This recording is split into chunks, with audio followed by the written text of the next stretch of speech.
So check this. I posted an item for sale on Gumtree, and almost immediately after posting the item, I got a WhatsApp message from this mobile number asking if the item was still available. I said yes, and then as soon as the second message came through asking whether I would look at getting the parcel delivered, I immediately picked this message up as being suspicious. So I thought, let's play along for a little bit and see what happens here. So just as expected, as I carry along with the conversation here, this person asked whether I could send a link to arrange delivery and receive funds. So I said, where's the parcel going? Just to see what the response would be. I get an address here, which is Belfast, probably a fake address. Well, more than likely is a fake address. So I also said, I'm unsure what link you need from me, because I think you were asking for a link, or for me to send a link, or for him to send a link. So anyway, long story short, he sent the link through here. The link, for anyone that's not really computer savvy and understands what's going on here, this is essentially somebody trying to steal money from my account. So you can see that he's put together this fake response as though it's come from a third-party system, saying that there has been a payment successfully made, and now this link needs to be clicked on by me to enter my card details to proceed. So, well, in fact, it's for me to actually receive those funds. But obviously, once I enter my card details, the likelihood of my details being sent to this malicious actor is highly likely, with a possible attempt to steal money from my bank account. So as it stands at the minute, I've just sent a message back saying, yes, I'll get it sorted and let this person know once it's done. So what I'm going to do now is I'm actually going to click on this link in a secure environment and analyze it further. Stay tuned. So let's have a look at 40 Gibson Park Gardens, see where that is. It brings me to here on Google Maps. Now I'm going to click this link. I wouldn't advise anybody else to do that. I'm going to go ahead and do it and see where it takes us. And now straight away, a few things that I notice here is, if we look at the top where it says slabs description, there's no space between that. We can also see that the pound sign where the 45 is obviously incorrect, and we can see we've got the same address. We've got a name here which isn't a full name, probably fake as well. And then if you look at the text here, we can see not there. You see here, there's no full stop. There's no full stop there. These are little things that show us that it's not legitimate. We can also see here within twice, and then you've just got a load of this stuff here to make it seem as though it's legitimate. You've got Gumtree here before the actual domain itself. So if we just look at this connection secure, and if I look at the certificate information here, this should actually be issued to Gumtree. you can see that it's not issued by issued to Gumtree. We can see that the identifiedpay.com, there's a wildcard there, so they can essentially put anything before that as well. So even though the website would seem secure to the average user, let's say this is not legitimate. So if we just click that, and what we'll do next is we'll click receive money and see what happens.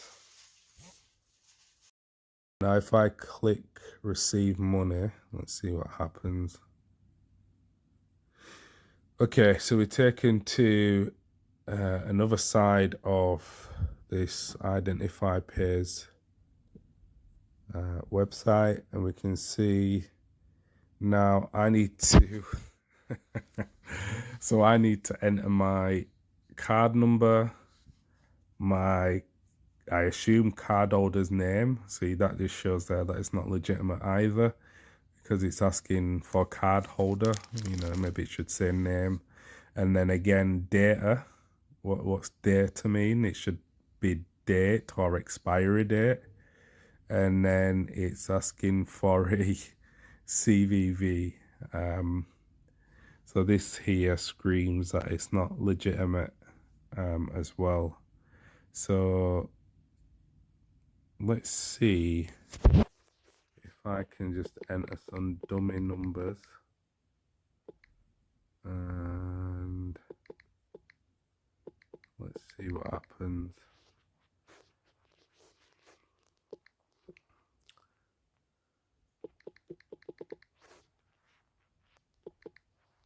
And yeah, let's say it's expired. I assume that's expiry date last year. Oops. 20. Yeah, let's put 20. And then we'll put a random number in here and confirm.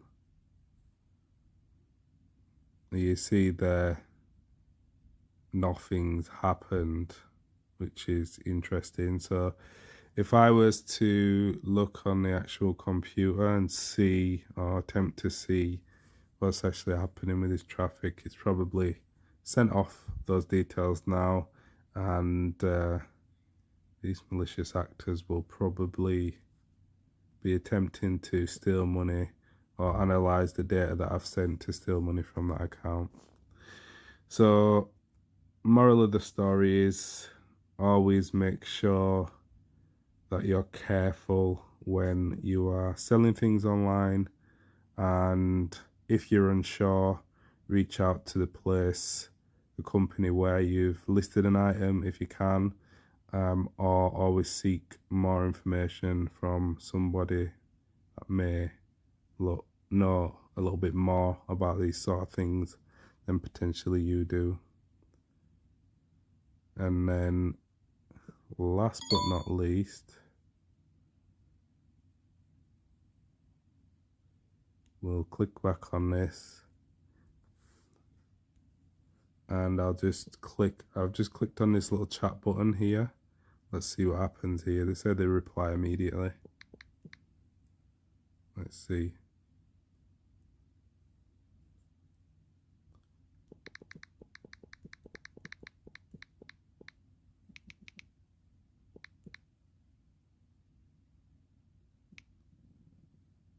I'll put as the payment being sent.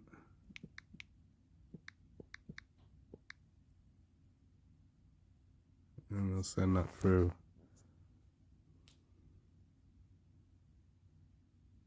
Let's see if we get a response.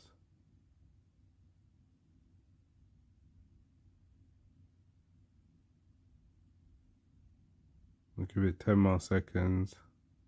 They said the reply immediately. You can see that there.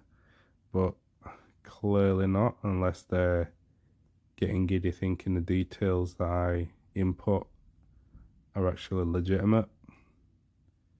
We shall see, and then in the next video we'll see what happens when I actually call this person out on WhatsApp. So So yeah, we aren't getting a response here, so this is a lot of rubbish. So we'll leave that. So it doesn't look like we've got a response yet on WhatsApp, but what I'm gonna do, Gumtree identify pair, and let's see what comes up here. I look at that straight away. So it says it's completely fraudulent. Gumtree doesn't have the functionality to make payments.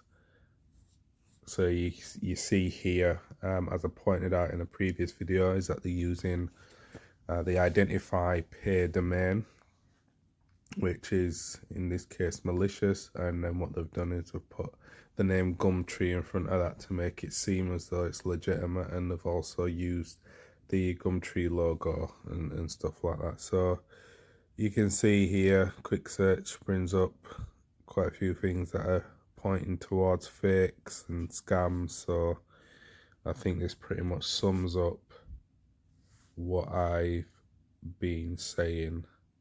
So I'm just about to call out this person on WhatsApp, and let's see now what happens. And look at this, I've received another message which is pretty much identical to the previous message from the other number that I received, asking the exact same thing.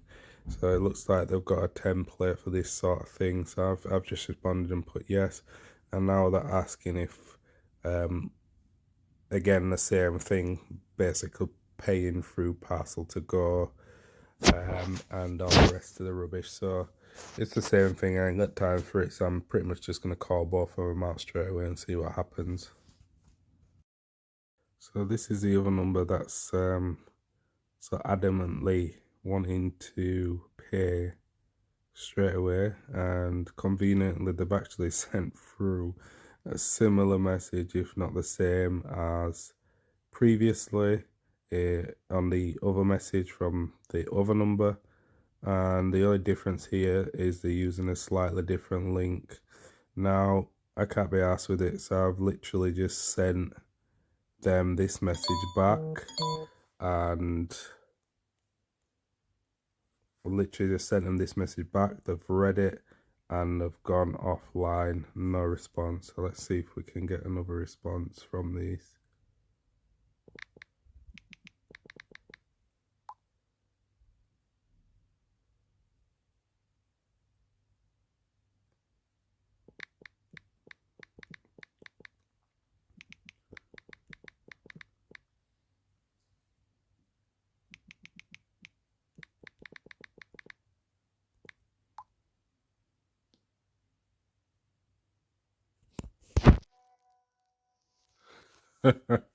And this is a response I've got back, whatever the hell that means. Maybe it's in a different language. And I actually think now they've blocked me on WhatsApp because I can no longer, let me try message now. You can see it's not going through now. So they've blocked me on at least this one anyway, basically just proving my theory and my point in that this is fake and they're out to try and scam people. So after searching that word that was written to me in the WhatsApp before they actually blocked me, it actually turns out to be Russian. So potentially these people that are trying to scam people are Russian, which is interesting. And basically they just told me to go fuck myself in Russian before blocking me.